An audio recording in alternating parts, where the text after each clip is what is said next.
এই শাকটা কী শাক তোমরা কমেন্ট করে বলো তো। দেখো তা কী শাক, অবশ্যই কমেন্ট করে বলবে এটা কী শাক।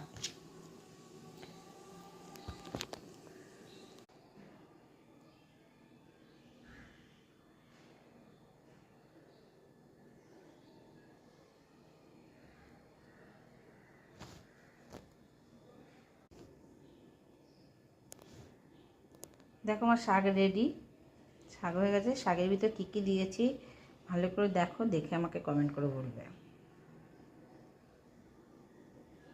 যদি তোমরা বুঝতে পারো।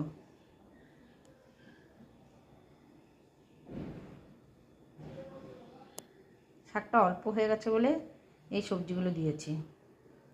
নামানোর আগে একটু মিষ্টি দিয়েছি, অল্প সামান্য চিনি। কেমন হয়েছে অবশ্যই কমেন্ট করবে।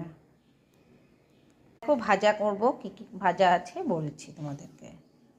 বরবটি ভাজা, ভেন্ডি ভাজা, পটল ভাজা, আলু ভাজা, বেগুন ভাজা, কুমড়ো ভাজা, শিম ভাজা। আর এইটা আমি বলছি না কী ভাজা, সেটা তোমরা বলবে কমেন্ট করে। তারপর হচ্ছে মাছ ভাজা, মাছের মাথা ভাজা, তারপর এগুলো মাছ হবে। আচ্ছা, মাছের মাথা দিয়ে বাঁধাকপি করব, চিকেন করব। চিকেনের জন্য আলু, টমেটো, পেঁয়াজ কেটে রেখেছি। আর লোটে মাছের ঝুড়ো করব, এটা সিদ্ধ করব, হলুদ নুন মাখিয়ে রেখেছি, সিদ্ধ করব, ঝুড়ো করব। আর এদিকে হচ্ছে চিংড়ি মাছ দিয়ে আলু পটলের তরকারি হবে, কেটে রেখেছি। আর ওকে বলেছিলাম দুপুরে খেতে, ও দুপুরে খাবে না, অফিসে আছে বলে দুপুরে খাবে না। আর চাটনি হবে, মিষ্টি আছে। আর তার ভিতরে উচ্ছেটা কেটেছিলাম, ভাজা করব। তা ওকে রাত্রে দেবো না, আমরাই খাবো।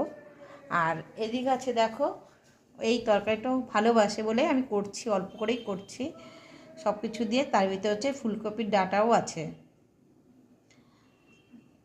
মূলো, আলু, বরবটি, ছিম, ঝিঙে, পটল সব তরকারি আছে ভিতর দিয়ে, একটা সবজি হবে। চাটনি পাঁপড় ভাজা তো অবশ্যই আছে, তার সাথে মিষ্টি আছে, তার সাথে আর ভালোবাসাও আছে। আর ওর জন্য একটা গিফট কিনেছি, শাড়ি, সেটাও দেব, পরে দেখাচ্ছি। যখন খাবে তখন দেখাবো। রেডি হোক, এবার একা হাতে করতে হচ্ছে, তাই জন্য পরে আবার দেখাবো। রাখছি, সবাই ভালো থেকো, টাটা।